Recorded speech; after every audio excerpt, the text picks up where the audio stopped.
अब तक आप लोगों को पता चल ही चुका है, भारत देश में नया 3 क्रिमिनल लॉज इंट्रोड्यूस हुआ है। भारतीय न्याय संहिता आईपीसी को रिप्लेस करके आया है। भारतीय नागरिक सुरक्षा संहिता वो सीआरपीसी को रिप्लेस करके आया है। और भारतीय साक्ष्य अधिनियम 2023 आया है एविडेंस एक्ट को रिप्लेस करके। ये कानून आने के बाद बहुत सारे क्वेश्चन और कंफ्यूजन के साथ इसका ग्रैंड एंट्री हुआ है। जैसे महिलाओं के अधिकार क्या क्या है अरेस्ट पर, मतलब कोई महिला को, कोई एक्यूज्ड अगर कोई महिला रहते हैं किसी केस में, इसको अगर अरेस्ट करने का जरूरत है तो कैसे उन लोगों को अरेस्ट किया जाएगा, कौन कौन सा अधिकार नया कानून उनको दिया है, ये सारी बात आपके साथ डिस्कस करूंगा इस वीडियो में। कानून बदल गया है, अपडेट आपको होना ही है। जैसे सेक्शन 43 सबसेक्शन 1 बीएनएसएस के तहत, मतलब भारतीय नागरिक सुरक्षा संहिता 2023 के तहत अगर किसी महिला को अरेस्ट करने का जरूरत होता है तो वो जो अरेस्टिंग ऑफिसर होगा वो एक महिला ही होगा, मतलब महिला पुलिसकर्मी उसको अरेस्ट कर सकेंगे। और अरेस्ट करने से पहले सेक्शन 47 सबसेक्शन 1 बीएनएसएस के तहत उसको ग्राउंड्स ऑफ अरेस्ट, मतलब क्यों अरेस्ट करने आए हैं, किस लिए और किस ऑफेंस के लिए आए हैं, उसका फुल पार्टिकुलर्स जो आरोपी महिला है उसको देना पड़ेगा। और इसके बाद उसको मुंह से रिक्वेस्ट करना पड़ेगा कि आप अरेस्ट हो जाइए। अगर मुंह से बात नहीं होता है तो फोर्स अप्लाई करना पड़ेगा। कौन सा सेक्शन में लिखा है? सेक्शन 43 सबसेक्शन 2 बीएनएसएस के तहत लिखा है, अगर कोई अरेस्ट को अवॉइड करने के लिए फोर्स देते हैं, मतलब बाधा देती है, तो उसको कुछ मिनिमम फोर्स अप्लाई करके अरेस्ट किया जा सकता है। लेकिन ऐसा भी कोई कोई है कि अरेस्ट को अवॉइड करने के लिए ऐसा हरकत करती है जिससे अरेस्ट करना असंभव है, उस पर भी जोर दे सकती है। जितना वो देती है उसके जो है कंपेयर करके देना पड़ेगा। ऐसा नहीं कि हाथ दिया तो पा हाथ लाठी, ऐसा नहीं है। जितना मिनिमम फोर्स हो सकता है उतना फोर्स की जो बाधा देती है उसको अरेस्ट करने का प्राविधान है। और सेक्शन 43 सबसेक्शन 4 में ये भी लिखा है, ये जो अरेस्ट है इस पर मृत्यु घटाने की, मतलब फोर्स अप्लाई करते करते मृत्यु घटाने की परमिशन नहीं है।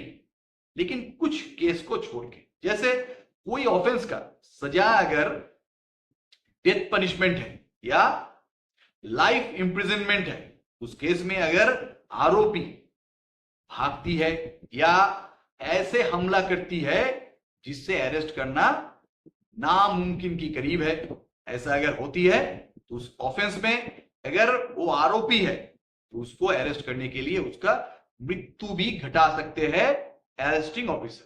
ठीक है।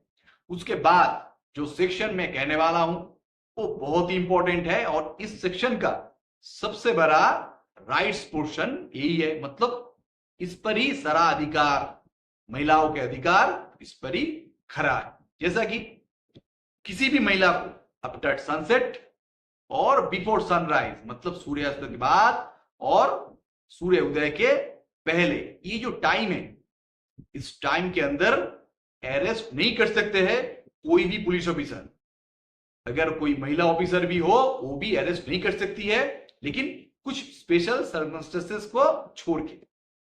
स्पेशल सर्कमस्टेंसेस क्या है कि कोई अगर बड़ा गंभीर अपराध करती है तो उस पर अरेस्ट कर सकते हैं, लेकिन उससे पहले फर्स्ट क्लास जुडिशियल मजिस्ट्रेट जो उस जुडिक्शन के है उसका परमिशन लेना पड़ेगा।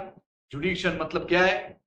जहां पर एफआईआर लॉन्च हुआ है वहां का, या जहां पर अरेस्ट करने के लिए ऑफिसर गए हैं वहां का जुडिशियल मजिस्ट्रेट को फर्स्ट क्लास जो है उनका परमिशन लेके अरेस्ट करना पड़ेगा। और इसके बाद अगर ये जो अरेस्ट होने के बाद अगर ये अरेस्ट बेलेबल सेक्शन में आता है तो आरोपी को उनके जो अधिकार है उसको बताना पड़ेगा। सेक्शन 47 सबसेक्शन 2 के तहत अगर ऑफेंस बेलेबल है तो उसको बेल के लिए अप्रोच करना पड़ेगा और बोलना पड़ेगा कि आपका अगर कोई सिक्योरिटीज है उसको आने के लिए बोलिए, हम लोग बेल देने के लिए तैयार है।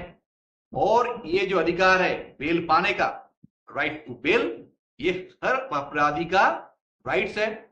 और बेलेबल ऑफेंस में किसी को डिटेन करना कुछ कंडीशन को छोड़ के ठीक भी नहीं है। तो ये राइट्स है।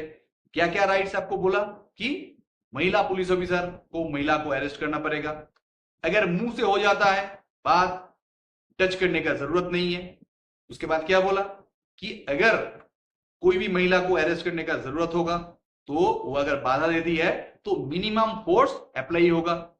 उसके बाद क्या बोला कि सूर्यास्त के बाद से और सूर्योदय से पहले, मतलब ये जो बीच का जो टाइम है रात का, इसमें किसी महिला को अरेस्ट करने का ऑर्डर नहीं है। अगर ऐसे कोई स्पेशल सर्कमस्टेंसेस अराइज होता है तो उसमें फर्स्ट क्लास जुडिशियल मजिस्ट्रेट का परमिशन के बिना अरेस्ट नहीं होगा। अगर ये वीडियो आपको अच्छा लगता है और लगता है कि ये फ्रेंड्स और रिलेटिव्स के साथ, पुलिस के साथ आप शेयर कर सकते हैं, क्योंकि बहुत सारे महिला है उनको अब तक ये नया कानून का जो अधिकार है जो दिया है बीएनएसएस ने, इसको पता नहीं है। तो आपको रिक्वेस्ट करता हूं कि आप इसको दूसरे के साथ शेयर करें और सबको जागरूक बनाएं। आज के लिए धन्यवाद।